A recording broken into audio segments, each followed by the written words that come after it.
Good morning, everyone. The Panda Photographer here, and it's a very windy and cloudy, overcast day today, and I want to talk about a few things that we should talk about. And one of the things that we should talk about is net neutrality.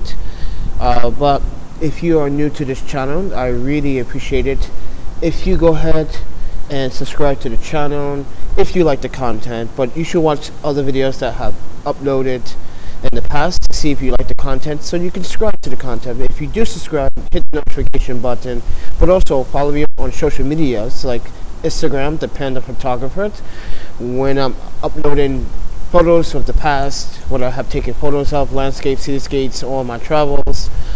But I got Instagram, the Panda Photographer, all one word, as I said, Twitter, and Facebook. So all of the links are down in the descriptions below. And if you do like the content, please do be so kind to hit that PayPal donation button. But without any further ado, let's talk about net neutrality and Mr. Pi himself. Now, Mr. Pi himself wants to take away net neutrality, and basically I don't think this individual quite understands his role. I don't know why Trump decided to appoint him head of FCC. And is he even aware that if you're going to take net neutrality away, you also taking net neutrality away from his own parents, his family members? Did he think about that? Or is he going to pay for all his family members to have internet at decent speed rates? Because let's be fair, that the United States is still not up to date in their infrastructure. But Mr. Pi says that internet providers should. He's speculating. Okay, he's not really knowing for sure what IPS providers will do, because he's saying it's up to IPS providers to be truthful and fair to their customers, and they never have been fair. Look at Verizon, what they were doing. Look at Comcast, what they were doing in the past to their customers. Come on, look at AT&T, what they did in the past as well. So, Sprint, one of them, the worst. But these are just examples of why net neutrality should stay. Now, you're trying to wonder, how can I fight and how can I keep net neutrality? Well, people are going to start protesting next month. So if you are going to protest, I really suggest that you go out and you protest in a peaceful manner. No violence, people, because violence just shows that we cannot be civilized people. When we are working together for a common cause, whoa, it's windy out here. It's going to affect the way of life, how we live today. Now, net neutrality for all of us is important. Would you want to pay an extra $5, $10 just to go to a certain website? Now, if Mr. Pi himself, the idiot of all time, decides to take net neutrality away, you know what that means for all of us, right? That means that all of us will have to pay out of pocket even more and even more. Mr. Pi himself doesn't realize that it's also affecting his family members as well. This just does not affect North America. If this happens in North America, Canada's following suit, okay? Europe is going to follow suit. I don't think Japan's going to follow suit, because Japan believes in a equal internet opportunity for everyone. But Mr. Pi, Trump put him in this place, everyone. Mr. Trump himself put Mr. Pi in the place of chairman of the FCC. A young man that doesn't know shit about what the average consumer that uses the internet on a daily basis has to deal with. Some of us are stuck with one provider, with shitty service, by the way, and some of us are not. But all data is supposed to be treated fair and equal as the same. That is net neutrality. Okay? So if anyone tells you, well, I thought net neutrality was with something different, they were wrong. Net neutrality is very important to what we do on the internet and how we search up data, research, do our homework, do our theses, do our presentations, research on medical science or whatever that may be. Now, net neutrality, Mr. Pi wants to take that away from all of us, which means that if he gets that opportunity, websites will see much you're going to see websites, when you go to a website, it's going to throttle the speed. So you're going to have to pay extra out your pocket. Now, I know this from my past dealing with as when I was an undergrad. Now, students can't even afford internet. Some students used to go on campus just to use the internet there. They didn't even have internet at their home because they were trying to save money.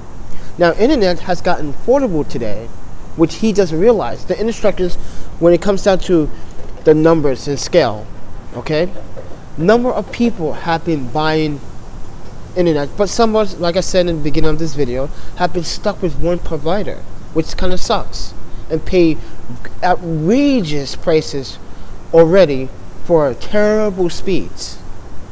Now he's going to try to make that worse for him, Mr. Pi.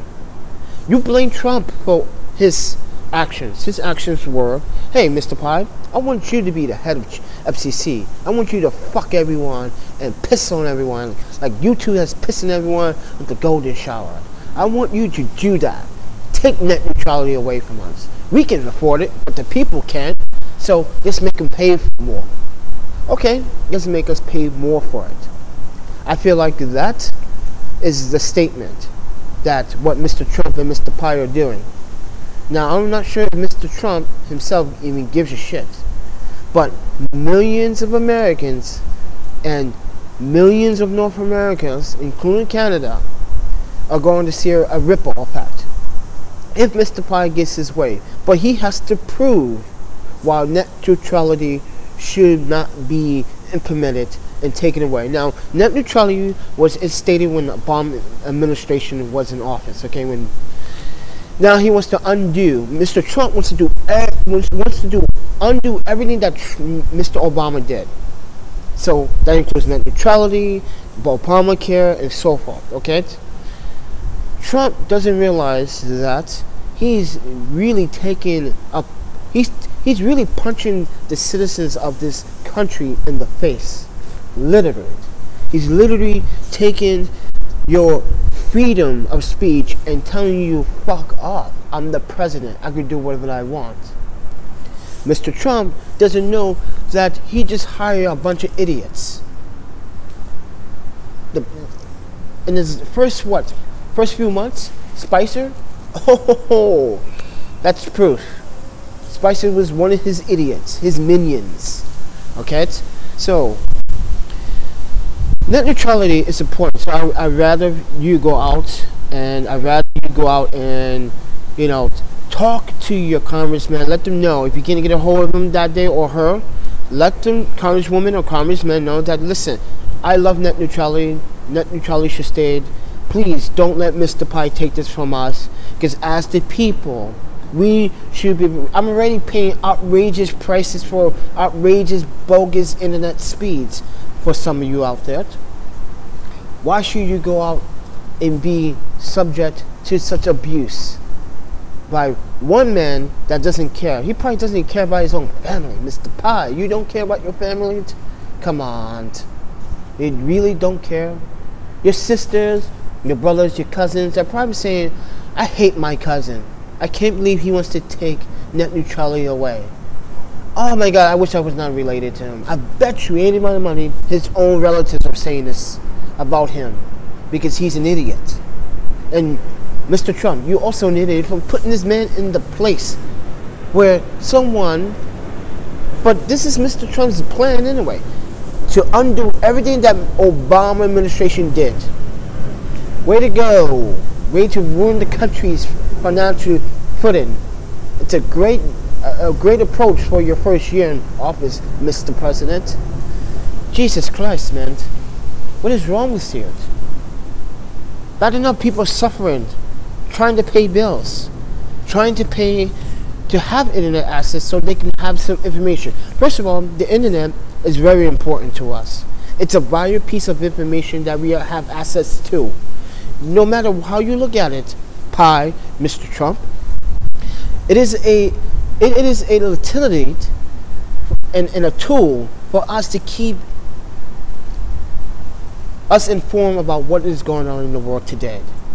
But you're taking that and making it worse. Now we have to pay to go to the website to know about what is going on in the news and what's going on television, what is actually going on in entertainment and food. Oh, I have to pay extra to get a recipe? Are you kidding me? Are you telling me that I literally have to pay more just to look up a word in a dictionary that I cannot understand or how to pronounce? Or if a college student from international has a visa to come here and they need to use the internet here, oh, they have to pay more on top of the tuition? Are you kidding me, Mr. Pi? Are you literally telling me that you have the best solution that for the people? You don't speak for the people. You speak for the wealthy. You don't speak for the average consumer or the consumer that is barely struggling. You don't speak on behalf of the college student that has to eat peanut butter and jelly sandwiches all day. You don't speak on the college student that has to eat ramen while doing a final paper and trying to save money on bills and car insurance and tuition and books and food and accessories and utilities. You don't speak on behalf of those individuals. You speak on only for the rich, because you think everyone can afford internet. So plans are going to be like this. If you want to go to, say, MSN, Yahoo, Hulu, you are going to have to pay $5 extra. That's just an example. Now, this happened to Netflix in the past. I'm not sure you guys remember this, but remember when Netflix used to throttle a lot? Well, Verizon saw an opportunity to make money off that, and you can go Google that yourself, and they were purposely throttling Netflix so customers can pay more. But that doesn't happen anymore today. So, what do you guys think? Do you think Mr. Pi himself is in the wrong? Because everyone believes that he's in the wrong. You search it up on YouTube. Everyone's talking about it. Everyone's discussing about it. Everyone is saying that Mr. Pi himself is an idiot. He doesn't speak for the average consumer. He only speaks for the average rich person that can afford internet. He doesn't speak on behalf of you, the YouTuber, the person that needs to know about information.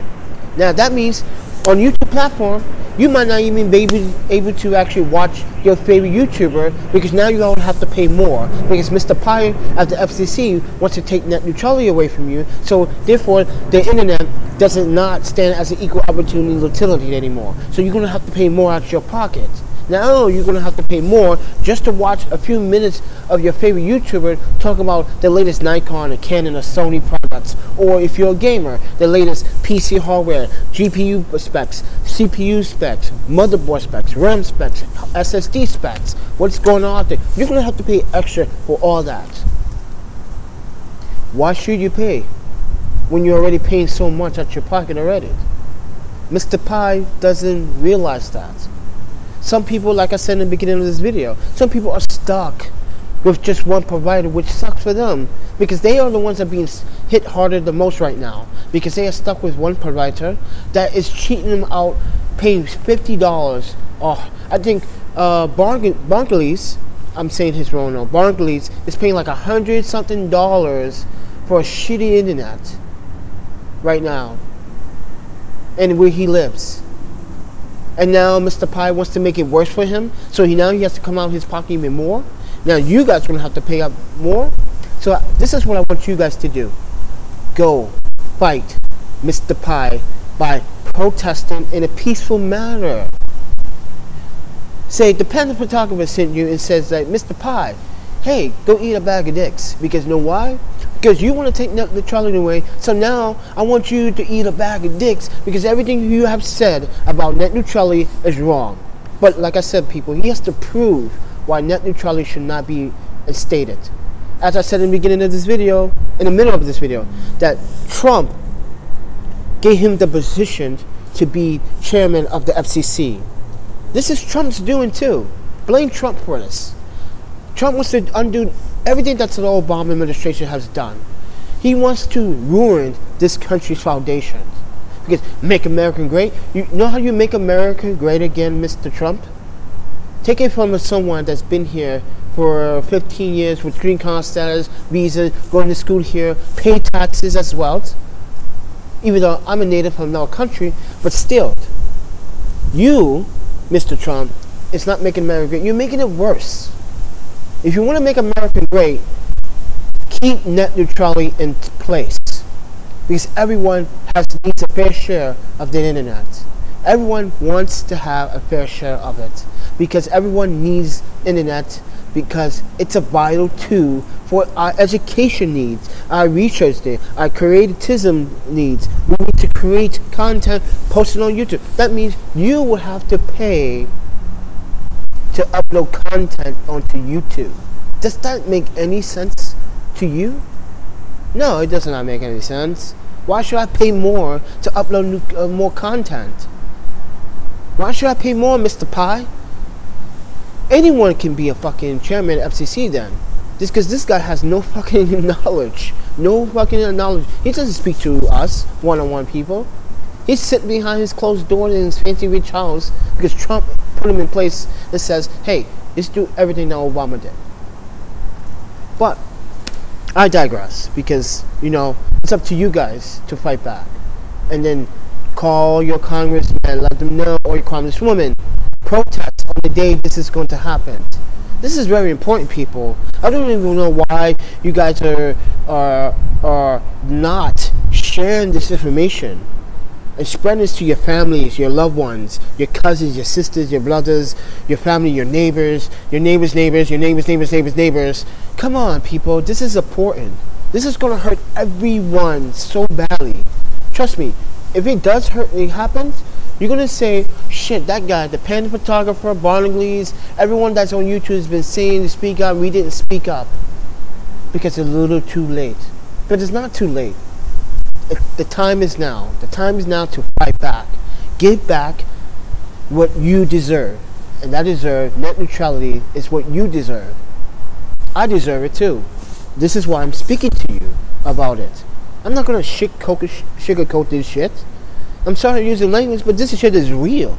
This is real life, people. This is not some video and some review about a product like most of YouTubers will do a review on a product and get paid to do it. No, see, and this is the thing. If you look at the content on YouTube, only myself and a number of YouTubers are talking about it. Look at these bloggers. Are they talking about it? Only person that's talking about it is Casey Neistat. Where's the other bloggers? They're not even fucking talking about it. I just did the research today. Looked at every blogger I'm following on fucking YouTube. Not one of them's talking about net neutrality. But it's the techies. It's the photographers like myself, you, the videographers, the creators are talking about it. The small business person that owns a small business, it's gonna hurt them more. It's gonna, if you own a small business, oh, it's gonna hurt you in the butthole so bad. You're gonna wish that oh man, it's gonna hurt you so much. I'm not kidding. As I said, guys, in the beginning of this video, if you like the content, please do subscribe to the channel. Please hit the PayPal donation button. Really helps me out. Really does help me out right now. But follow me on Instagram. Please do that. Right there in the description below. Just follow the Instagram. Hit the follow button. I have a lot of cool photos I'm showing everyone. Everyone is liking it. But I do want to also finish up the topic on net neutrality because I've been going on for about almost 20 minutes already. Because this is so important, people. It's so important that, like, it's really scaring the shit out of me. It's literally making me worry. I can't sleep. Last night I couldn't sleep on it because I'm afraid Mr. Pie might just win his battle. This is such an important topic that you need to share it to the people. Stop fucking living the high life. Don't give a shit how you live. Stop living the high life. Okay? The high life is just like, it's a dream that you always wanted, but it's actually not reality. Okay? Well, it is reality, but how long can you keep that dream alive? Because without net neutrality, that dream is going to go, it's going to go down. Because net neutrality helps that dream keep alive. Am I right or wrong? But so think about it. So the Panda Photographer telling you right now, if you want your dreams to stay alive, the only way to do that is you gotta let net neutrality stay. You gotta speak up. You gotta fight for what is yours. It is yours, not just mine. It's all of ours. We are a family. We are part of all this. We need to stick together. But I digress, and I want to talk about some Sony stuff. My butt is hurting. Sony. So I watched this video the other day. That one camera guy. I really like his content. I'm starting to not like other people's contacts because it feels like they're just like they pushing it too hard, literally. These Sony fanboys out there. I shoot with Sony, right? But not a fanboy, just an end user, okay? And as a photographer, I am the one that's actually making decisions behind the camera. The camera doesn't decide what I do. The camera helps me create that art of work, but I feel like some of these YouTubers I'm going to start watching because now I'm seeing them really take it to the level where they're like pushing like, hey, I want to be an artisan, I want to be a collective. How about being yourself? All right, but that one camera guy mentioned about the A6700. Now I'm predicting A6700 and A7000 because if you guys don't recollect and go back in time when Minolta started making the same brands and the same number codec, A9 was to be a Minolta, 6500 A mount, 6000 A mount, 6300 A mount. Oh, I can keep going on if I wanted to, but because this is all Minolta's plan when Sony commented Minolta, because there's still people that used to work for Minolta still working as Sony employees now in the camera industry. Okay, so this is my predictions on the, as that one camera guy said, as the A6000's camera from the 6300 to the 6500, you saw a body increase. Mass has been a little bit enlarging each time. Features, sensors, getting better and better. Now, my predictions is that I want to talk about just a few predictions, not all the predictions. Now, I believe that the A6700 and the A7000, I'm thinking the next one is going to be A7000 for sure. Now, the A7000 is going to come with no articulated screen that's going to fall out. They're not going to follow Canon's suit. You know why? They don't want to change the architecture design of the camera's body. And there's a reason why. Canon has their proprietary body design, so it's like Nikon. They don't want to do what Nikon and Canon is doing. They want to just do what Sony wants to keep doing. The Sony's going to keep that articulated screen just the way it is, but it's going to be much better. More pixels per inch on the screen. I believe it's going to be touch screen, but even better, where you could touch it and then point, hit, shoot, boom, take your shot. Also, I believe that the EVF is going to be a little bit better, maybe as the A9, but here's my predictions on the A7000. It's going to have the same features as the A9000, but a crop sensor. Isn't that something? Now, this is just speculation. This is not something that Sony said. This is just rumors that I'm predicting. Now, the A7000 is going to come with a mechanical electronic shutter, where it's going to have a silent mode as well on it.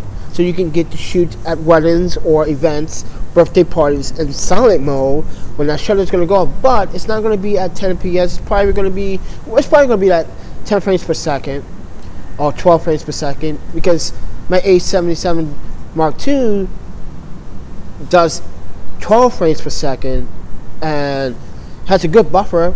And that's what I also want to talk about, the buffer. The buffer is going to be a little bit much better, but here's my prediction for the A7000. It's going to come with 2 SD card options, a much thicker body, so we can get that new Z battery.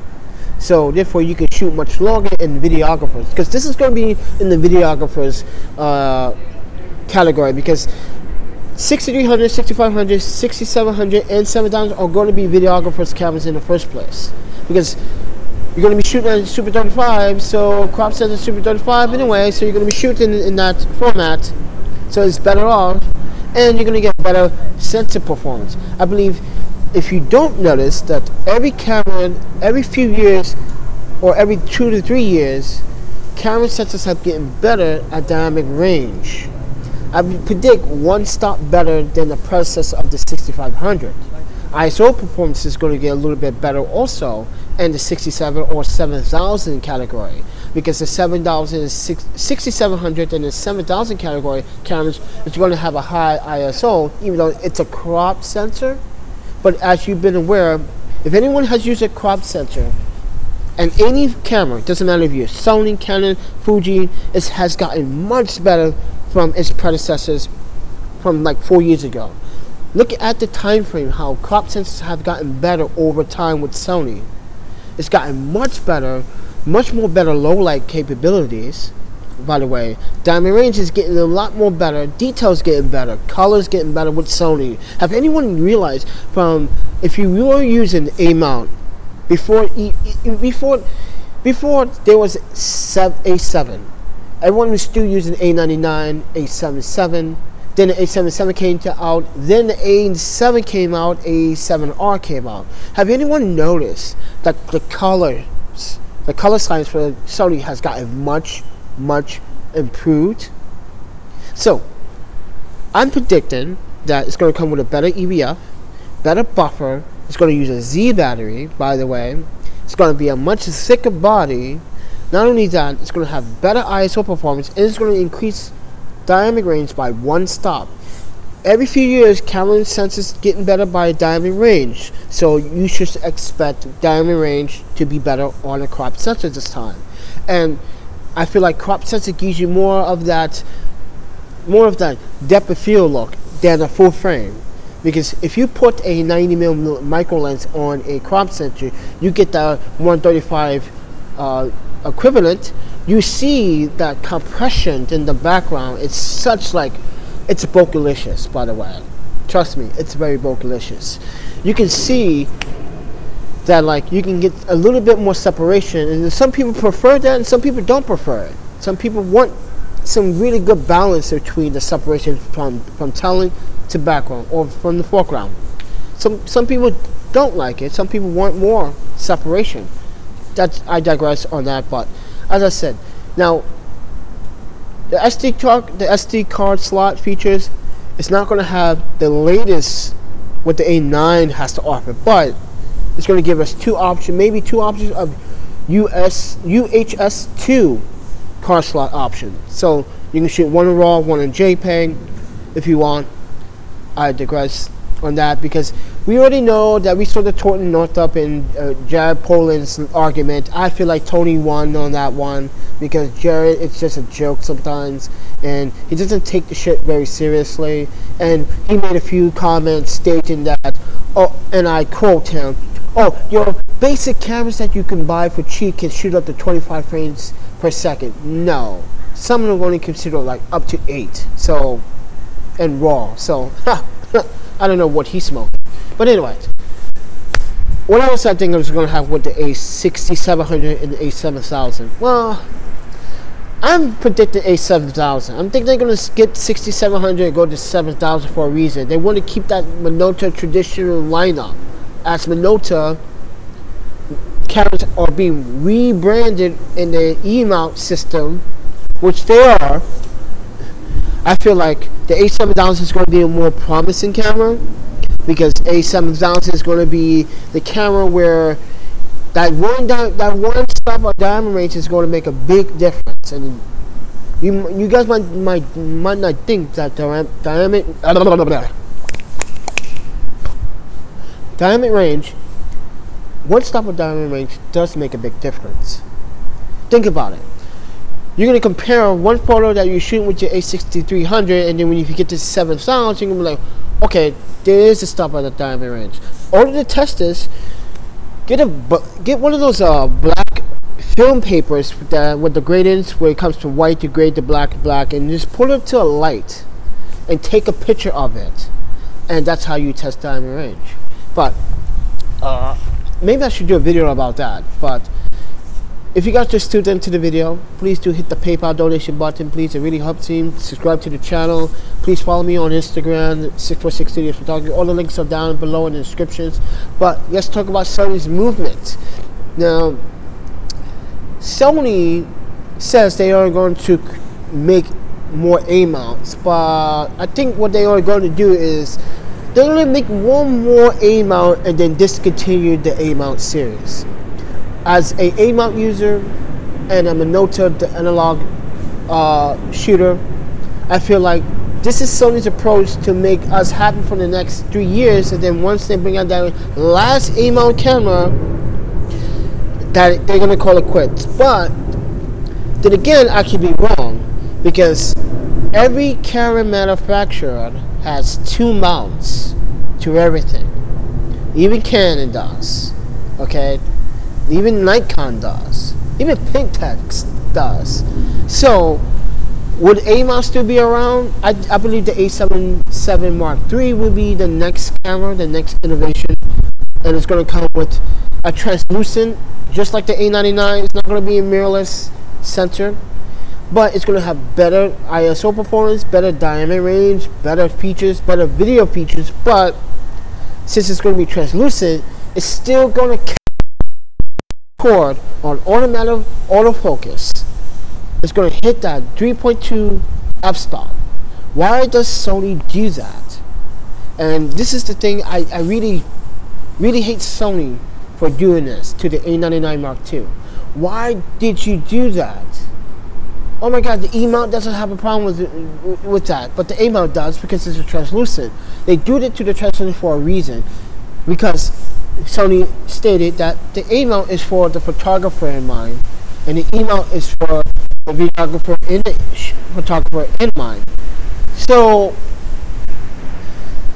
in my experience, I really think they are going to still keep that f3.2 cap in the next generation of A-mount, because there's no workaround around it. But there is, if they take the time to do it.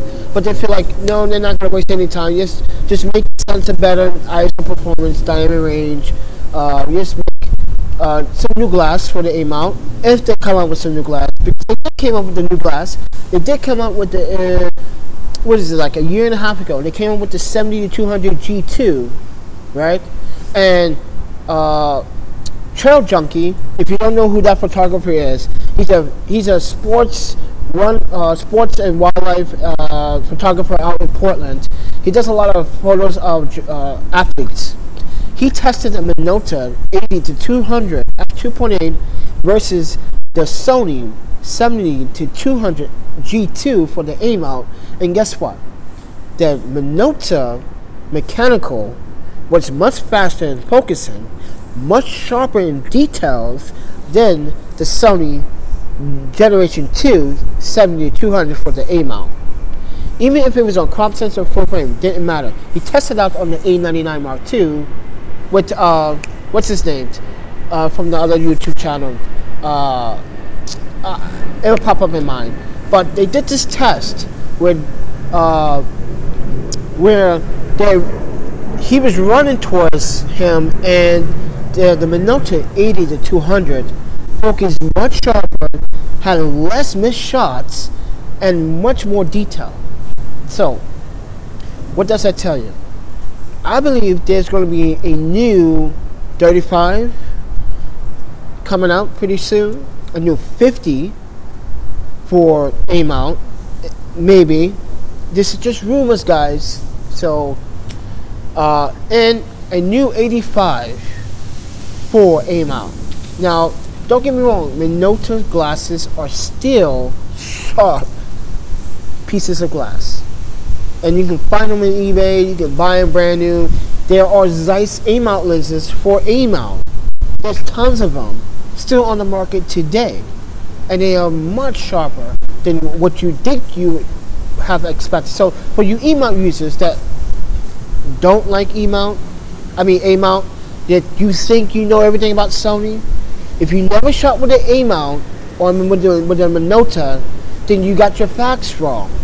You really need to do your research and play with the camera yourself. Because I'm seeing a lot of E mount users downplaying A mount users. I don't understand that this is all Sony. Without A mount, there wouldn't be an E mount. I'm digressing on that. So, this is the Panda Photographer from 646studios.com. Thank you for watching, everyone. And if you have any other questions or opinions that you want to share, please share them down in the descriptions down below. Arigato for watching, and please subscribe, hit the notification button, and follow me on Instagram. I'm more active on Instagram than anything. Alright? So you can see my professional work on Instagram as a photographer. And I want to talk about one more thing. Recently I got kicked out of a group on Facebook. Check this out. Check this reason out why I got kicked out of the group. It's called Learn to Light. Now Robert Hall is the administrations, and Fernando, the young photographer from California, is also the administrations for the group. Now I posted a video about when I was out here shooting, actually taking video, right? Before I started recording, I told the guys, now he's with his family and his sisters. It's graduation time, well, it will be graduation time, and I said, hey, you need any help over there? He goes, no, that's okay. Then he said something smart to me in Chinese. He said something smart in Chinese about me, which he didn't realize that I understand Mandarin. Okay, and I started to record the video after he was trying to take the shots, and he was continuing to take the shot. I was explaining to people, this is what you don't do with a flash when trying to actually take a photograph of someone. Now he had the flash head directly in her face. We all know that you never do that. Okay, you can do that if you're using a soft diffuser and you have it at a 45-degree angle. At a 45-degree angle, so that Gary Fung dome that you get can bounce off that light, or a flash bender will do justice. Hit the flash bender off the flash bender, hit the subject, light up the face, chest area, etc., etc., right? So I post that video up because I made a suggestion that what you do not do. Now, some black photographer from Florida named Lou, whatever, Mastros, blah blah blah, young guy, I'm way older than him, by the way. He kept pointing out very negative things about the video, saying that I was picking on this guy, and I was like, no, wasn't picking on him, because what I said, that's like, no, that's my expression, because I feel like what he said to me and what he said about me in Mandarin, didn't realize I spoke Mandarin until he realized I did, and then he was like shocked. Yeah, him and his family were shocked, and I didn't say anything. I just left it be as it is, and I got kicked out of the group because apparently this Lou guy was probably telling a moderator that I was being aggressive and posting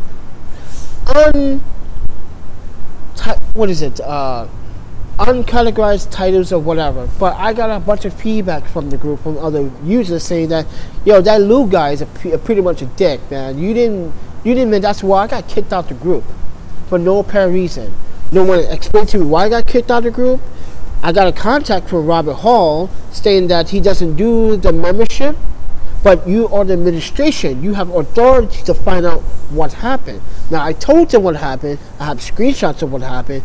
This Lou guy, this Lou Mastorian, he's supposed to be like a retoucher, whatever. Okay, he's being super aggressive. Super annoying, too. I told him to drop it. He didn't want to drop it. I said, I didn't know you were in my train of thought when I was actually making the video. I made the video out of context to explain to people, this is what you do or do not. He stated at the first conversation where you could have went over there, I said, well, I tried to, but he did not want my help. Instead, he started talking shit about me in Mandarin behind my back. Just because I am a black French person doesn't mean I don't speak multiple languages. And that's what the lesson to be learned from that person was learned today. Don't underestimate people when you talk to them and see them. If they offer help, they offer help. Oh man, why do people do that? See? But anyway, so I get kicked out the group. I get kicked out the group because someone, that Lou guy, basically lied to a moderator and saying that I was being aggressive. But he's the one who was calling me all types of names and called me bro, called me fam. I'm not a fam. I'm not your bro. I go by Keiki or the Panda. I told him that. He goes, I don't care what your name is. And basically tried to call me out, saying that I was trying to pick on the guy. Dude, I was trying to help the guy in the very first beginning of the goddamn video. You haven't seen the whole entire video. I just took the clip. But I digress on that. But anyways, I got kicked out the group. Learn to like for no apparent reason. I never did a thing on that group. Not once I disobeyed the rules, anything like that. I post, it's basically the post was that this guy was shooting a bare flash in front of his sister's face at 1/4 power. I know what 1/4 power looks like. And he was overexposed, so I asked him, do you need any help? He said, no, I don't need your help. And I was like, okay. And then he told his father in Mandarin that this fucking black guy over there tried to like probably steal my camera. That was what he said. I tried to steal his camera. And I said back in Mandarin that I'm not trying to steal your camera. I'm a photographer, if you can see that. But you're too embarrassed to ask for help. I'm sorry that I wanted to help. I walked back over here, took the camera, took my iPhone, started recording. Is that much? Is that so much? And I get kicked out of the group for pointing out this is why you don't help a lot. This is why you can't help everyone in the photography world, because everyone wants to make assumptions about people. But I was targeted because of this skin color. I was targeted because of this skin color. And I was still targeted after the fact because the black individual named Lou from that from that Facebook group was targeting me because I'm not. First of all, I don't speak. My English might not be. My English is still broken, but I don't speak street slang. Okay, for one, I tried to tell you my name is Keiki, but you didn't want to do that. You were disrespecting me afterwards and before that. So, for those who are in that group, I'm not bashing the administrators and the moderators, but there's some moderation power struggle there. Because either you're playing favoritism or you're not playing favoritism. Still, if you're going to address a problem appropriately, make sure you kick out the right person, because you kicked out the wrong person. Because I did nothing wrong but post a do not video. Basically, I was telling people that, hey, he was using the flash, but then he used the flash to face up, but once he bounced the light off, this is what you need to learn. But he didn't want my help. He called me, he thought I was going to steal his camera, said the black guy probably going to steal my camera in Mandarin. But I'm going to post that video probably at some point, but then again, I don't want to be sued. See, you got to be careful with people. People will sue you for the littlest things in the world. Because You pointed out something. And just like now, I get kicked out of a Facebook group that I've been a membership for a year. Not one single problem until this blue guy came along and screwed everything up. Now, I post this video, partial of the video, well, 1/3 of the video, on 2 other groups. I didn't get kicked out those groups, but you kicked me out. Learn the light? Dude, I'm one of the photographers that contribute most of my portraits, my outstanding portraits, by the way. And I get kicked out for this guy assaulting and harassing me? That's kind of backwards, in my opinion. I feel like that's abuse of power for the moderator in that group. It's very much abuse of power. It's very disgraceful to find that there are people out there playing favoritism just because they're probably a friend with this guy. I don't care who this guy is. He's just like you and myself. But and what you're trying to laugh at, you know what? I'm going to digress this topic because it makes me hurt, because I had a lot of people that I'm following in other groups that are telling me that, like, yeah, there's favoritism going on in the group. And it is. There's favoritism going on within that group. I've been on the group for fucking years. You kicked me up for this guy, and I heard this is not the only time this new guy started attacking other people's work or whatever they post. This black guy, I don't know what's his deal, wants to pick on other people. But dude, you don't have your website looks great. I'm not bashing you, dude, but your attitude to the community needs to improve. For you to come at me and tell me what I was doing, you're wrong about that. You don't know what the hell happened before the video content. And when I tried to explain that to you, you didn't care. You don't speak Mandarin. You don't speak any other language but in fucking Ebonics or street language. That's what he was talking to me. Called me bro and called me, what's the other one? Fam? Like, I'm not your fam. I'm not your bro. I'm Keiki. You can't respond and even say, hey, Keiki. But I feel like you were making fun of the guy. Instead, he did this. Bro, I know when I see, bro. And stop trying to... Something, blah, blah, blah. I can't repeat what he said. It's so stupid. It doesn't even sound like perfectly good English. It sounds like fucking gibberish. Okay? But I got kicked out of a Facebook group for trying to do the right thing by telling other photographers to don't do this, do's and don'ts. I thought that's what was the group about. Learn to light. Don't. The dude had a flash. Doing the wrong things. Don't. This is what you should not do. When I said in the video, you should have a Gary Fong or some type of Fong diffuser. Do's. Why did I get kicked out the group? But I don't care for the group, because you know what? I'm in part of like 20 other groups that matter the most. And I'm sorry, Robert Hall, you're a good guy, okay? But you with some people that are playing favoritism to other photographers, especially Sony photographers, by the way. And I'm pushing this out there because of Sony photographers, because ever since Sony came out with this A7, everyone's been like going nuts. Oh, the A7 is going to be the best. Then the A7000 came out. That got crazed. Then the A7S came out. That got crazed. A72 came out. That got more crazed.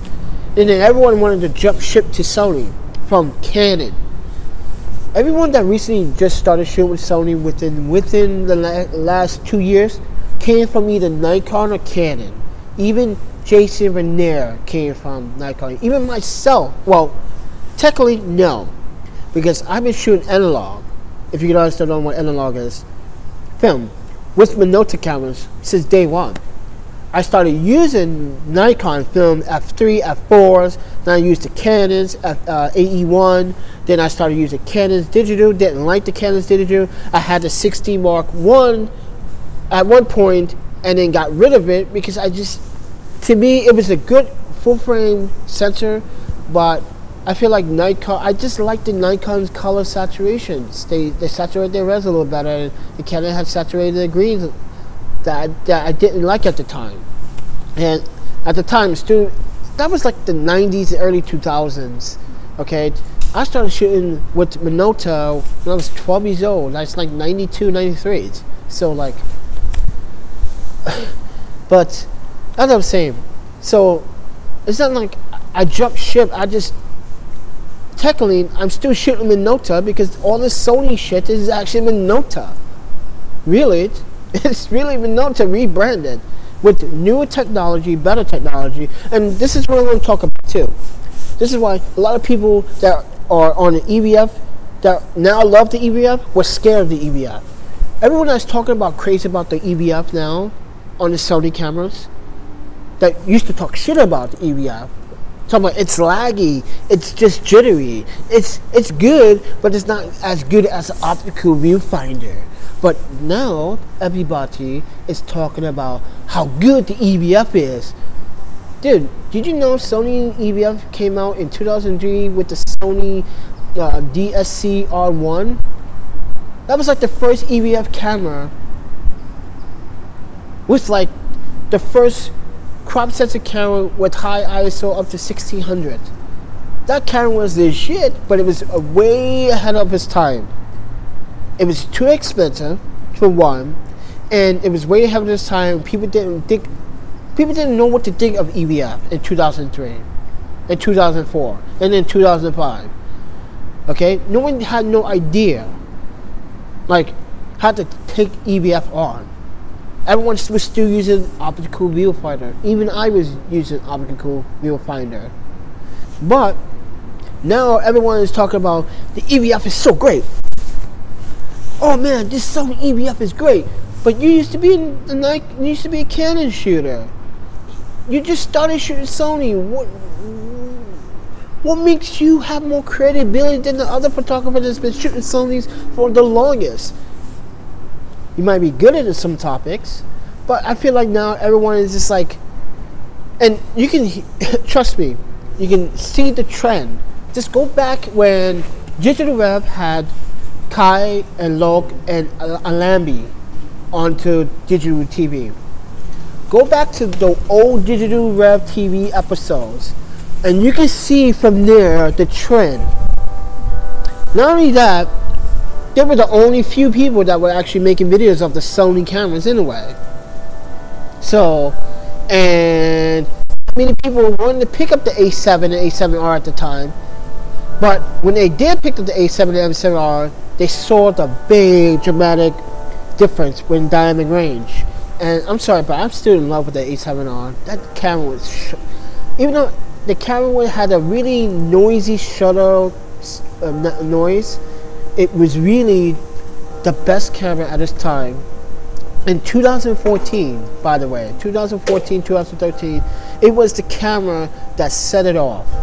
Literally. It literally changed how the way photography is now presented and how the way photography has changed photographers' minds about electronic viewfinders. Yeah. So, and even Kai and Lok said at one point that when they was reviewing also the A7000 the EVF is brilliant, but a little bit laggy, but the system was a little bit laggy as well. Yeah, the system was a little bit laggy. Firmware over time made it a little better and better and better. So the rollerblader, I used to be a rollerblader, so like I just sort of rollerbladed the screen. But yet, but as I was saying, guys, now everyone's like on the Sony dick, like hard, like. Did you shine my balls too? God damn, man. I'm don't take it personally. This is just me commenting, joking, but it's like now everyone is like talking good behavior about Sony's EVF. And back then you guys were talking shit about it, and now you guys were talking about great things about it. And as a photographer, I feel like everyone is two-faced. Even I'm not perfect. I'm two-faced. I get angry. I'm angry because I got kicked out of a group for no fair reason. So I'm pointing that out there. But still, I'm pointing out other things about how people don't know about Sony. I'm pointing things out about how people that used to use email, don't know shit about email, making fun about email. If it wasn't for email, there won't be no email. Simple as that. Okay? And for you email users, like when you make videos on YouTube and say, who uses email today? What do you mean? There's tons of photographers out there using email for this number one reason: the photography experience. A-mount is the photographer's camera. I don't care if you disagree with this video, or you disagree, if you disagree or you agree. It's the photographer's camera for the reason. And when the A7000 came out, it blew the 7200 out of the water. It blew the Nikon D70 out of the water. So, yeah, the D7, the 70D from Canon, it blew that out of the water. Like, it had good ratings with DP review. It had good ratings with what I call DP review. Is called diaper review, but I digress. But anyway, but everyone mentioned good things about the A7000. Even German photographers was using it as a videographer, making cinematic videos with the A7000 Mark II, which is an A-mount. Yes, but most of us A-mount users were shooting manual when using video features. We don't want to use the autofocus sometimes, and then in certain situations we did use the autofocus in certain lighting conditions. If it's bright sunny day outside, oh yeah, I'll put that autofocus on.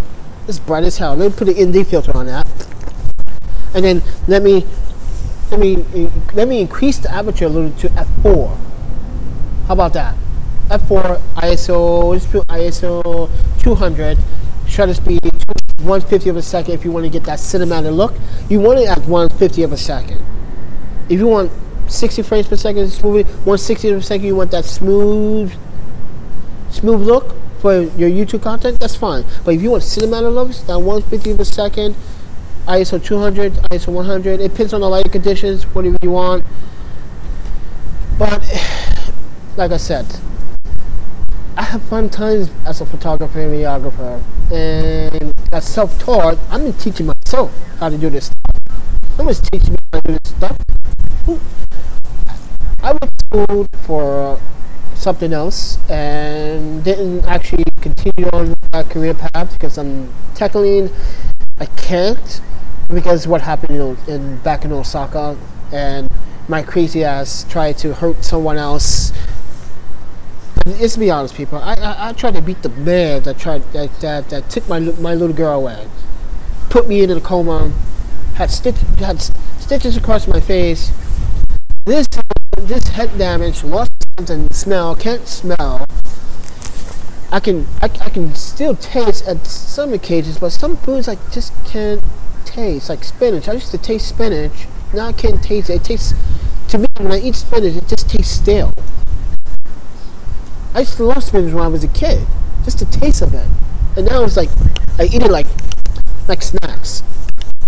Now, too much spinach is any vegetable food is really bad for you to eat too much of it.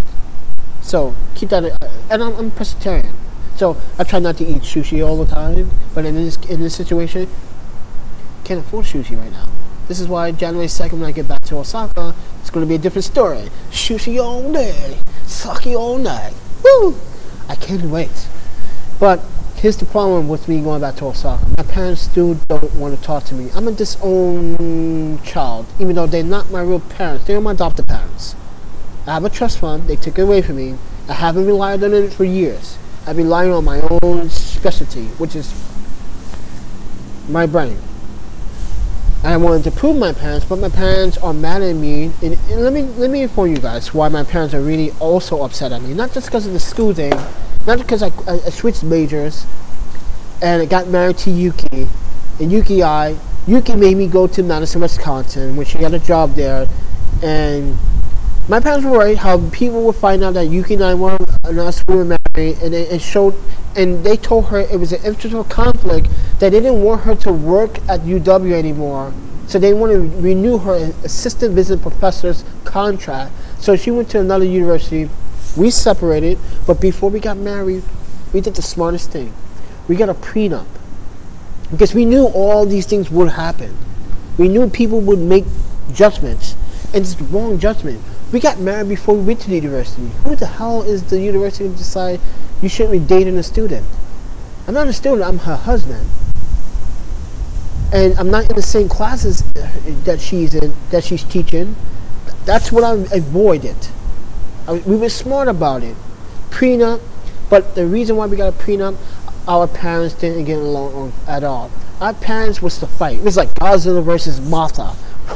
It's like watching that cool ass battle royale between Mothra and Godzilla. If anyone knows about Godzilla movies, Godzilla and Mothra was like the best fight scene to me. That was like the ultimate shit. That's what our parents were like. And this is the thing. I used to always say this in a racist way. It's like, why are you fighting over a black kid that is not your own? I used to say it in a racist way in Japanese. And they were like, oh, you don't love us, you always gotta say the racist things. And they look at me and I'm like, no, it's not racist, but you guys think about it. Like, why are you fighting over me? I'm gonna move on, I'm gonna probably get married, I'm gonna take Nami away, and Yuki loved Nami. Yuki's like, oh, Nami, cute, can't wait she gets older. And then she got older, Nami used to ask about Yuki, and Yuki used to ask about Nami. Then all my friends used to ask about, where's Nami? And then that's when I decided, 2013, I'm going to go back to Japan, get a job, and I'm going to go to be with Nami more. And that one fatal night, that's when all shit went fucking hell. My life just turned upside down. I was unconscious for a few days. I was in the hospital bed. I woke up. I had stitches. I had staples in the back of my head. I had 22 staples in the back of my head. I had 10 stitches in front of here. I had 10 stitches here. I had my gum stitched up too. Dude, we were in a bad car accident. And it wasn't my fault. But my parents blamed me for taking the one person they loved the most, which is my own daughter, my firstborn. And they blame me for that. And ever since then, we haven't been getting along, talking. They took the trust fund and they just disowned me. And I was like, do you not mind your parents? So I went to live in Paris for 1 year. That's when I was still talking to Hani Saber.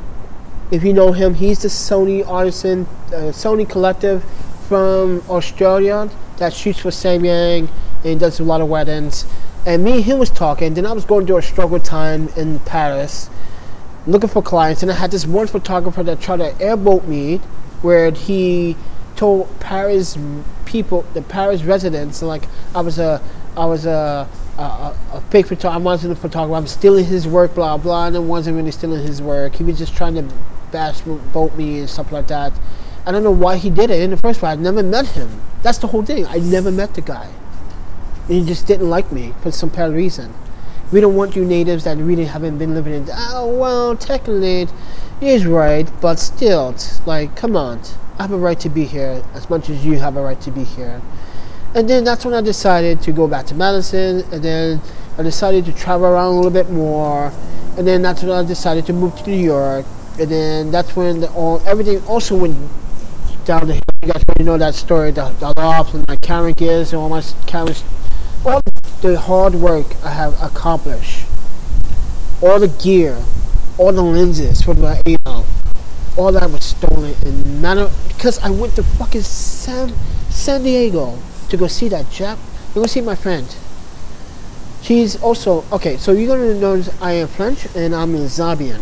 Okay, she is a Zambian and Japanese, and she was gorgeous. She's on my website. She's in my portfolio.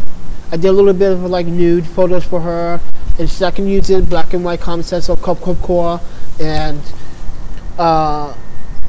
she was amazing. She was like probably the only black skinny girl I will date, just because not because she just had a little bit of Japanese in her.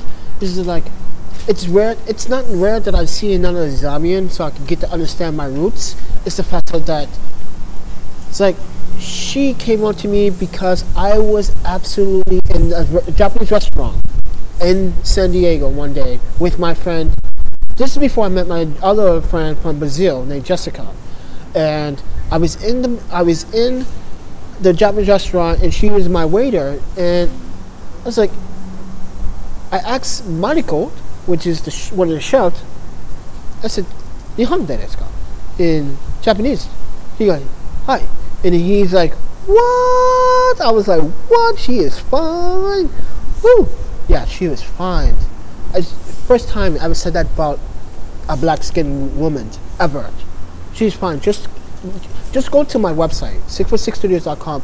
Go to my portrait portfolio, and you'll see her doing, like, she's not nude, but she has private sheets around her breasts and her buttocks and around her ankles, and you can see more photos of her. But man, oh my god, she is fine. Trust me, guys. You have seen her on my Instagram. If you haven't been on my Instagram, she is fine. Oh my god. And we still talk to this day. It was that time when I went to San Diego for that week. That's when my studio got robbed.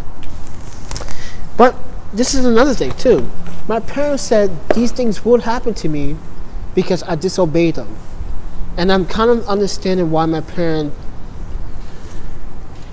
I believe my parents now about everything they have said about me. They said it. When the money is gone, your friends that claim to be your friends are going to disappear. They all disappeared. Even the friends I had in college, undergrad, they all disappeared. I lent them money, disappeared. My friend Alad, well, he's not my friend anymore.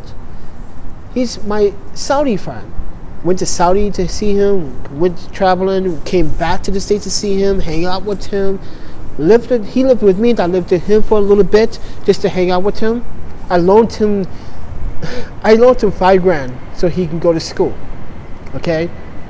I told him, pay him back when you get a job. Now he got a job, he can't pay it back, but he wants to marry a Chinese girl. I'm like, you spend all that money for her to come and go back and forth to Saudi and all this stuff, but you can't pay me back? And my parents were right. My parents were right about everyone. So this is why my Facebook is kind of private. If you send me a friend request, it's not that I don't want to accept you. It's the fact that, like, I've been duped, I've been fucked, I've been screwed around, I've been hanged many times by people, and I'm sick of it.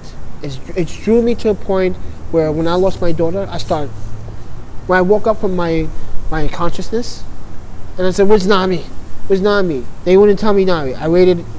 They waited 2 days to tell me that Nami passed, and I flipped out. I literally flipped out. I went throughout Osaka. I went to Kyoto, going to the bars, drinking, nothing but sake. That's all I did was drink sake, and beer.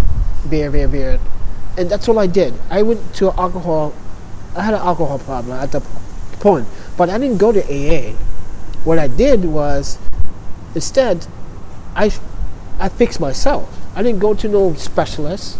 The only people that were on my side was my Korean friend. Well, it's quite a few Korean friends, but the major one, it was Yuki, my ex-wife. She's not Korean, but she's Japanese.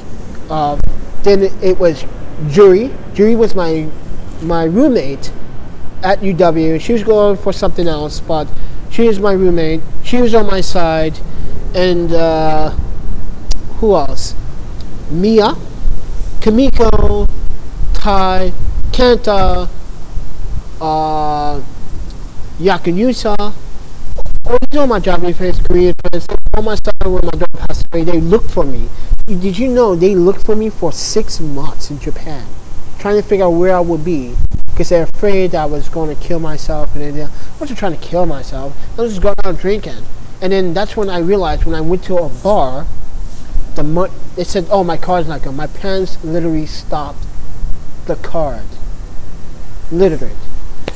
So, and that's when I realized, like, within the first 4 days without alcohol, I saw this Japanese girl taking a photo, and she asked me, can she take a photo of me for her documentarian work, because she was a psychologist trying to deal with the homeless issues in Japan.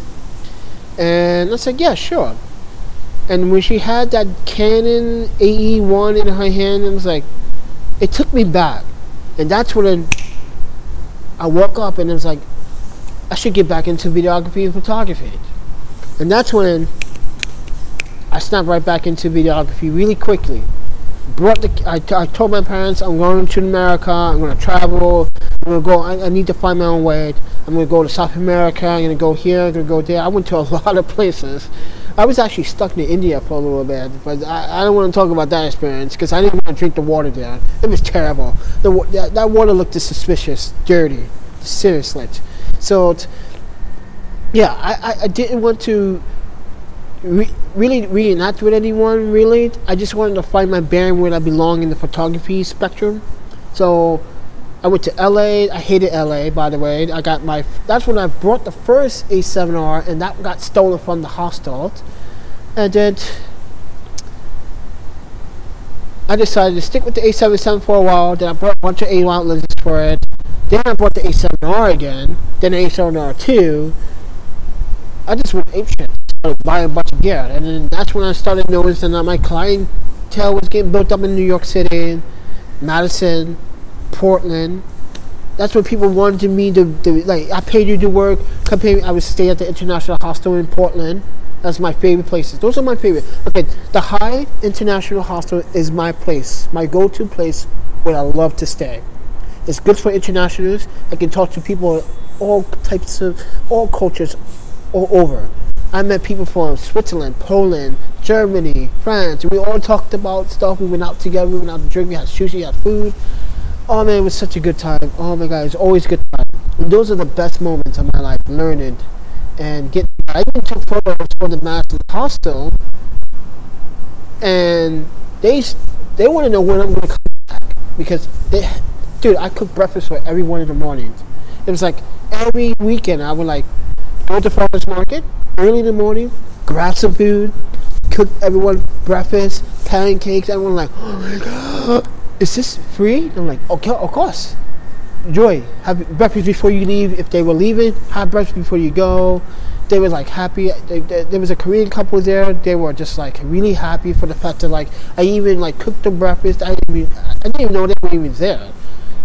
They was like, we don't even know who you are. Here's my business card, contact me. And then they still in contact with me on my Instagram. They want to know when I'm gonna come back to Seoul, Korea, to come see them. And I told them, I don't know. Financially, things are not looking up. So things are looking kind of sour right now. I'm still looking for it. And they was like, and they have been trying, they helped me. Michael Pearson, he follows David Oster and that camera guy, him, the Korean couple, Yuki, my buddy Ryan carried, my if you guys didn't know, I have a sister from that Japanese family side. The whole name was also Ayaka. She lives in Switzerland with her, so I'm an uncle. They've been trying to help me out. They got all my documents and paperwork because I lost all my passports. Yeah, I have multiple passports. Birth certificate, all that. Now I have it with me, but I have it in post office, mailbox, locker, PO box.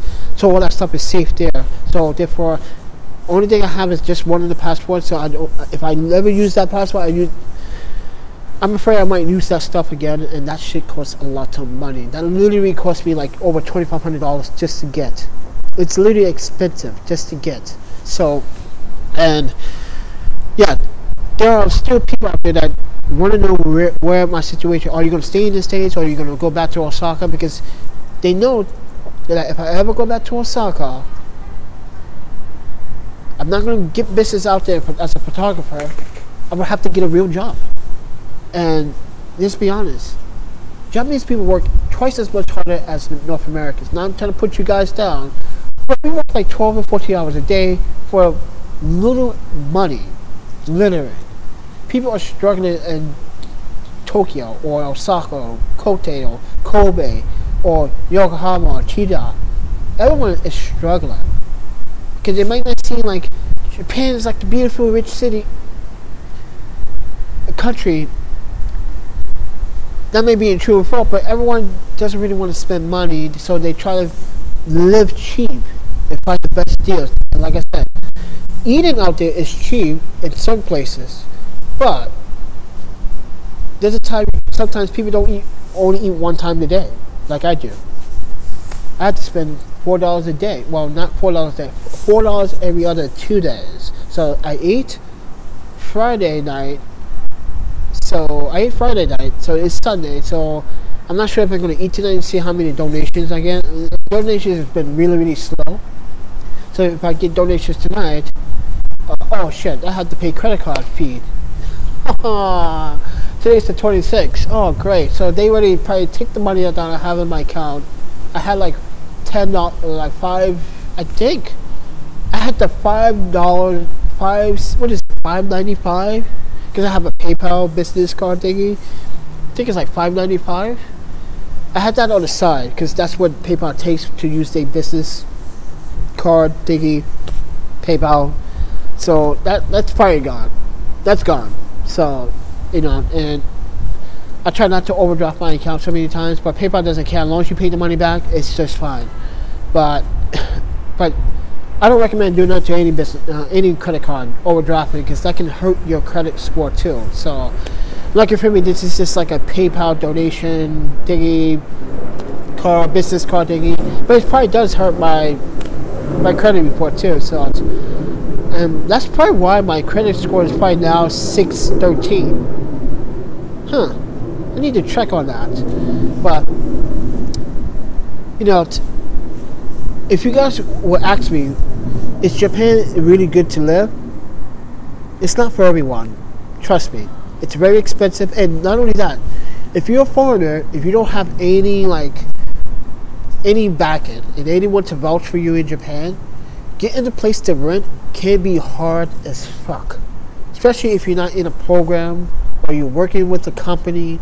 If you're just going in to live there for like 6 months, you need to have some type of, first of all, you can't stay no more than 90 days for one. So if you want to stay there for 90 days, and you want to rent from someone, okay, it's best that before you even go to Japan, do the research, meet a friend online, talk Skype, don't scam them, let them know that like I'm looking for a place that's like you have somewhere I can stay for 60 days. I want to stay for 60 days. Now, the Osaka train that can go from from Tokyo all the way to Osaka, it's like $120, something like that. So that's like, I don't know, how much is it now? It's about maybe like 12,000 yen. So if you guys don't know, yeah, it looks like I got all types of money. So this is won, this is Korean. Alright. This is yen. This is my first $100. This is like equivalent to like $9,500. This, when I was 9 years old, this is my first $100. I still have it. I got it taped. You can see it's taped.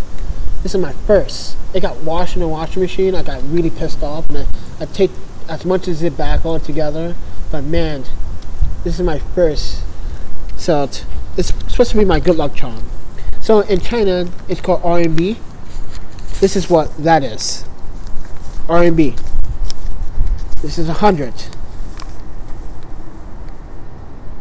So now you guys have a good understanding of what money looks like. But dude, it's really hard to actually make a living in Japan. It's really hard to make a living and try to get respect in any third world country. Which, why I'm calling it third world country? I believe Japan is like first world country. Really? Because, I don't know. I shouldn't call it that. Stupid American education. Teaching me the wrong things. But anyway, no offense. But, the one thing I learned in Japan culture is that try to have respect, be mindful, be open-minded, you know, don't be a pervert. Because most of you guys in America want to go there for the girls. It's not all about the girls. It's all about the respect of the people. So the first thing you want to do when you go to Japan, you really want to, when you get off the plane, the first thing you want to do is like, you tell the cab driver, take me to my hotel, let me know where's the nearest temple or shrine. Okay, go to a shrine. Go to a shrine, give the shrine your offering, get a blessing, pray, wash all the bad luck away. Now you can go out and enjoy yourself in Japan. That's the first thing you should be doing in Japan. You want to get a blessing, you want to go to the shrine, you want to get some good luck, you want to give an offering, show some respect to the culture, and to the people, into the country. That's where you, but, wow, 80 minutes. Holy crap. I've been on it almost for 2 hours, over an hour now. But yeah, so that's what you want to do. In any culture, go to, in China. But in China, watch out for the scams. You got the flower girl scam, you got the tea house scam. The tea house scam is basically if you go to like a national place, and you see like Chinese people coming to you talking English to you and telling you, oh, you want to hang out and go to get some tea, you get some. It's a scam. Don't do it. Trust me, don't do it. And someone tried to fool me one time. I got caught in that scam a couple years ago, and they didn't know. Like, it's getting on. I want to beat the crap out of you, and you try to scam me. Oh no, go get out.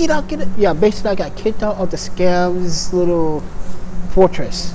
So yeah, because I was ready to fight, because I will beat someone's ass. I got a black belt, so I'm not afraid of anyone. That's the whole point. So I'm not afraid to get my ass kicked or kick someone's ass. As long as I get a couple of lickings, I feel good about it. But yeah, so just watch out for a lot of scams in China too. So that's another thing I need to talk to you guys about, the Chinese scams that are going on in China. Oh, this is why you don't want to, if you're going to go to China, go to Hong Kong. Experience Hong Kong first before you go to Beijing or Shanghai. You really want to stay, you really want to go to Hong Kong first. Okay, and try to understand how to live as a Hong Kong citizen, because you got some British people living there, you got some Americans, you got some Japanese that live there, so they'll tell you about the scams too, and let you know where to watch out for. And by the way, if you guys want to go to Hong Kong to get fake Yeezys, that's okay with me, but come on, like you're paying, you can actually bribe your way down. So if they offer you some Yeezys for like 200, like 380 RMB, you're like, no, I give you 100 RMB. No, 200. You're like, no, I give you 110 RMB. No. Try to bring it down, because they are fake Yeezys, by the way. And there is a fake Yeezy store in Hong Kong, by the way. And it says Yeezys, and they have all types of Yeezys. They look legit as shit, but they are knockoffs. So there is an Yeezy store in Hong Kong. Where is it? It's on the other side. I forgot what part of Hong Kong too. It's not in the main area of Hong Kong, but dude, it's pretty legit. It's pretty fly. I give Hong Kong credit for that. It looks dope as shit. But they don't allow you to film sometimes in this, so I'm taking from my experience. But yeah, so you know, even when you go to Paris, you know, be respectful, you know, be kind. Make sure you get the orange pass. Orange pass is basically you can use it for the train line or the bus line, and also that orange card can absolutely give you discounts on like concerts and food. So if you use it at a place that accepts that card, you get like 50% off on your food when you want to travel.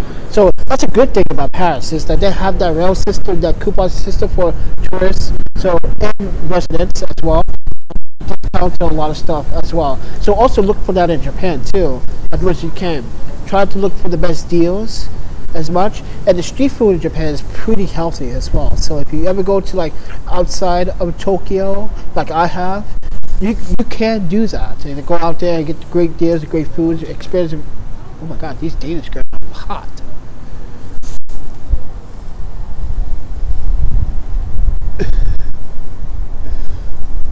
See, that's me being a man. I'm just being a man, that's all. I'm not trying to be too perverted, but I like Danish women, and I like Polish women, and I like Swiss women a lot. Yes, I like Japanese women, and I like Korean women. I dated one Chinese girl, I dated one Hmong girl. Her name was E, she was Hmong. She taught me how to speak Hmong. So, you need to zoom for that. Oh yeah, see, that's another thing. Okay, can I zoom in? Oh yeah, that's right. Okay, I touched the screen just a moment. I'm using my wide angle lens right now because you can see the different. Oh, see that? Yeah, I'm using my wide angle screen. Oh man, I'm using my new DJI gimbal because I gave up on the Smooth Q. The Smooth Q is, to me, shit. This is a piece of shit. It didn't want to calibrate. It didn't want to go into like portrait mode half the time. It was stuck in landscape mode. It was doing all types of shit. The battery was. I made a video about that. The Smooth Q. Look back. I made a video about that. I made a video how they told everyone it's supposed to come with a 26,650 hour battery. Turns out I did my own test. ZU confirmed with me that it is an 18,650 hour. How did you get that test? They were so curious how I did it. Yeah, so you pretty much scam all of us. Yeah. You scam all of us. I even showed the email in the video. So when I do product testing, I want to give you guys my real world review on it. So no sugarcoated. This is why I don't want to be bought. Some of these YouTubers, hey, we pay you if you do a video. We give you a free product, but we give you that product if you say that's everything. Oh my God, it's windy. Oh crap. Sorry guys, it's windy. Because it's supposed to rain. It's supposed to rain like hours ago. It didn't rain at all. But I just want to face this way more because I want you guys to see a little yellow pearl now is here in San Jose. It's late. It's like fucking almost December, dude. It's almost December. You're a little bit late. But anyway, I want to get a zoom crane. Oh, the zoom crane is it's really good.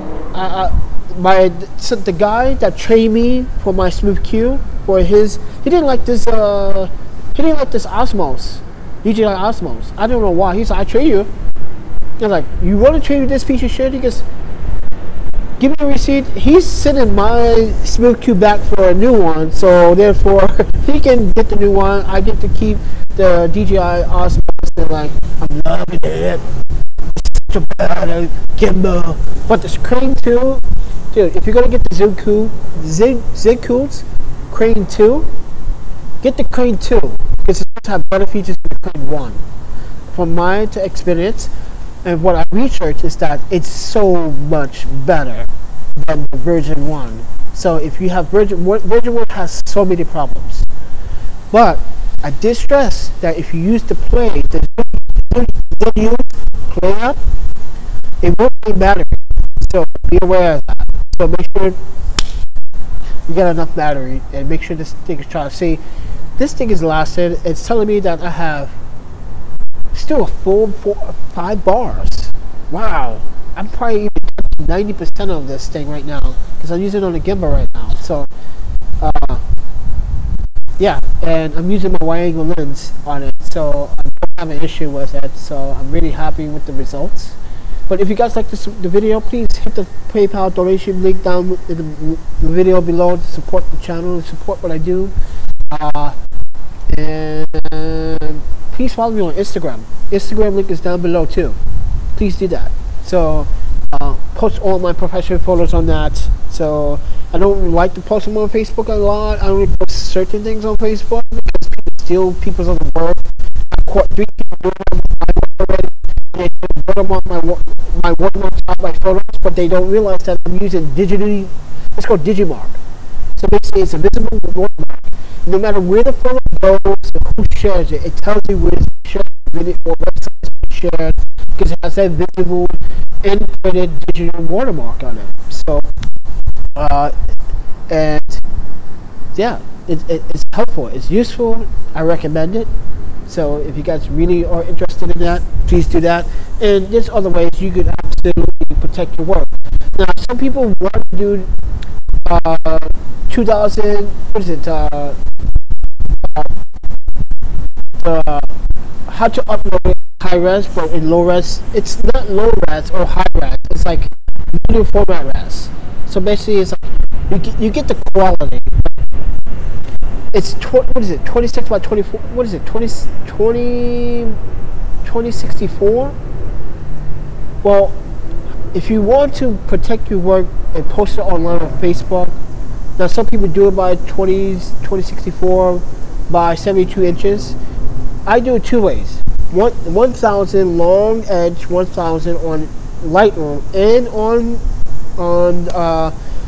Photoshop.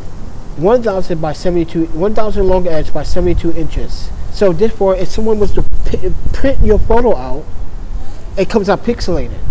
But if you do it by 20 by 64 by 72 inches, it's not going to come out pixelated, but someone can actually take your work and print it out on a really nice canvas or a little and post it in a little and get away with it. And that's the thing that you got to be careful about photo thieves online. Everyone's trying to copy someone else's work, and then I've been featuring some people's work on my Instagram. So, oh, she's walking in the door. Why do people always do that? Okay, this is another thing too about how people don't use their devices for the proper things. Now, today's Sunday. I've been in San Jose for a few months now, right? And I know that if you guys have tuned in my videos, that I always have been coming to this library to do all my work. And on Sundays, the library doesn't open until 1 o'clock. You're a student, right? Or you live here. You should know right now that the library never opens early on Sundays, okay? This is why I come here to do videos like this on Sundays. Because there's no one here. The library is closed, there's no one here. But when people walk to the library door and they see it closed, they're like, why is it closed? Why is it closed? It's closed for a reason. Sunday, 1 o'clock to 7. Always. I asked it here. It has always been like that. Always has been like that. Then why? People don't use their devices for the things that matter the most. Scheduling, timing, being on time. Why are you late? You have a phone. Why you need to set this in the schedule? You got a phone. You got a device. Oh, I use it for Facebook and Snapchat. It's ridiculous. You brought the phone from one thing only, what? Snapchat to Facebook? Instagram? Dude, it's a multifunctional device. I even scan my receipts with my iPhone using a program called Genius Scan, which makes my receipts into a picture, makes the pictures into a PDF. So then I can save those PDFs into a folder, email them to me. So when I do taxes, therefore I have everything lined up in one folder. Simple. There's plenty of apps for it. For the iPhone. iPhone's not just to make phone calls and use it for social media. It's a tool to help you guide you throughout your day as an active accessory for if you conduct a business or you're doing videography work, you're a photographer, you're scheduling. This is why, see, all these students here are coming, and then, yeah, it's close to 1, but still, it's been like this for the last hour. Come on.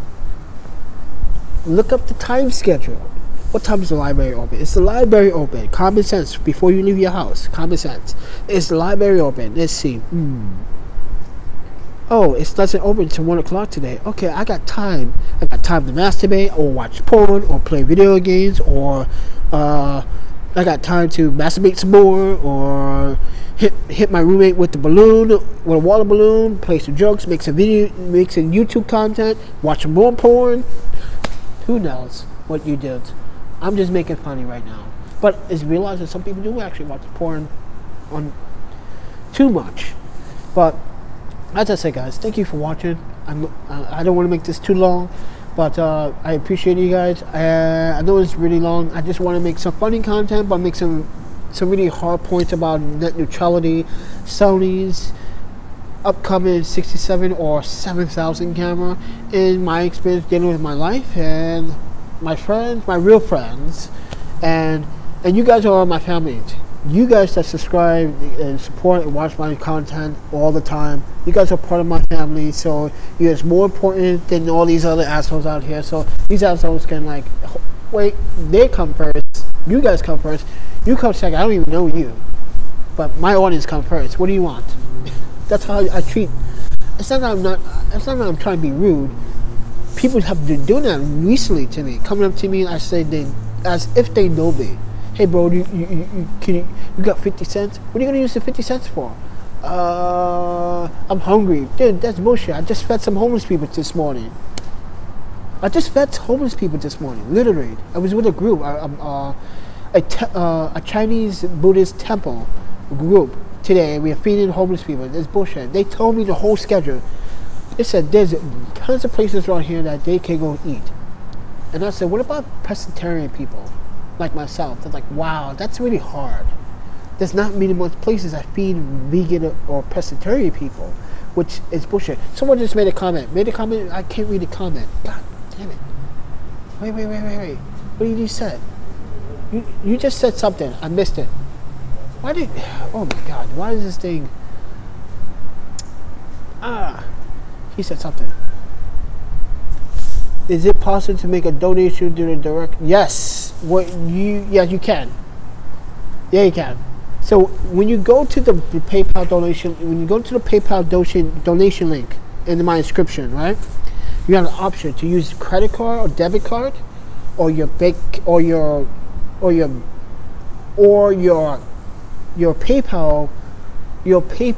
account, which is linked to your bank account. Now, I won't get there until like 3 to 5 days later. So that's how it works. When you use directly to your bank, that's fine. But most people use the credit card or debit card, so it'd be a instant fast transaction. But I try to as much as possible to let people have the option to do either way. It's going to get there at some point, at some time, so I'm not really worried about it. So, it is that I don't. PayPal would have fixed a. I'm trying to get to 1,000 subscribers so I can use what is that called? Super Chat. Super Chat really helps a big difference. So my friend John, that does only in Japan, he told me about Super Chat. He's like, Super Chat goes right into your bank account, right into your account instantly when people donate. I was like, really? Oh, I can't wait to get 1,000. I got like, what, 343 right now, 44? So I was like, I can't wait. But on my last YouTube channel, I had 5,000 subscribers. And YouTube decided that,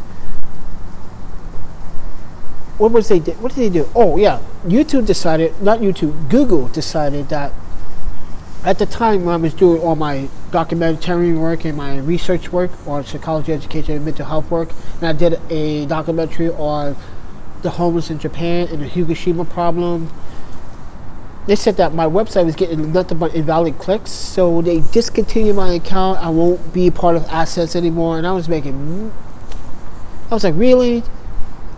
Why would I send people to go to my website just to click on the link? Or the ads? It doesn't make sense. So now, that was like a couple years ago, but now, what was it, like 4 years ago?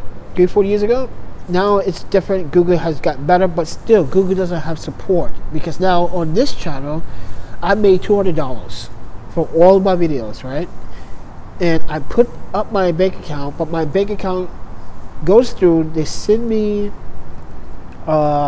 direct deposit tested, goes through, but it says my account is closed. So Google is doing something on their end, and I can't get my money. So I can't wait to go back to Japan to open up a new account so I can actually add that account to that bank account and get my funds that way. But Google blocked a lot of. Yes, they did. They did that for a reason now. They feel like they can do what they want. It's Google. Like, if you ask Google to stop watching you and stop following you, they won't listen to you. They still do it. You turn it off your device, they turn your device right back on behind your back. That's Google. And that's power. Yeah, that is power. But sometimes, let me explain my power. I still have power too.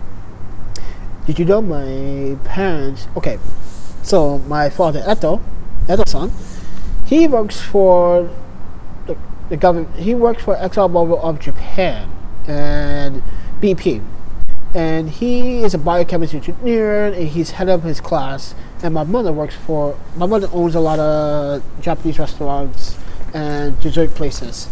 And when I used to go on trips with him, I used to bully a lot of people. I used to bully kids sometimes, because those are the same kids that used to bully me. And now when I realized that I had the power, but then this is the thing.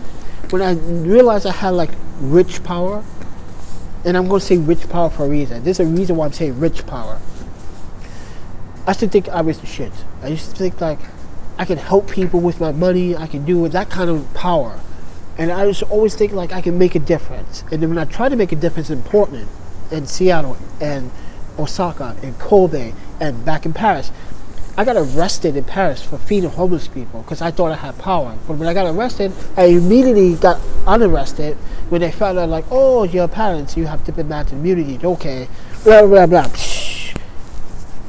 But I kept getting citation after citation, citation. My parents said, don't get another citation, or that's it. And that was in 2003. 2008, sorry. 2008, 2009, when I went to go visit Paris, and I went to go pay my respects to my birth mother. They knew my birth mother, so, but that kind of power can go through your head sometimes. Like, I can get away with shit, I can get away with a lot, but corporate power is a totally different type of power. They can shit on you, they piss on you, like I was talking at the beginning of this video. The FCC wants to take net neutrality away. I mean, Trump and Mr. Pa himself want to take net neutrality away. So that was like the first 20 minutes of this video. I talked about that. So if you guys want to watch that, the first 20 minutes of this video, go back to that video. You hear me say some really funny shit. But it's Trump trying to justify and undo everything the Obama administration has done for this country and for the internet itself. So, but I gotta get going, guys, and thanks for watching. I'm kind of hitting my threshold right now, so it's been 90 minutes, over 90 minutes. God, that's a long video. I'm not sure who will watch a long video like this ever, seriously. But whoever watches is good luck. Thank you, thank you so much, man. And like I said, guys, PayPal donation link is down below. Hit it up. But follow me on Instagram down below too. The Instagram link is down below. Follow me there as well. And Twitter, 616 Theaters. All that is down below in the descriptions. So hopefully I see you guys in the next conversation, which is next Sunday. I do videos like this for the next Sunday. So and hopefully things go well. And I keep you guys updated about the net neutrality situation. And with that said, eat, sleep, photography, repeat, and I'll see you guys in the next video.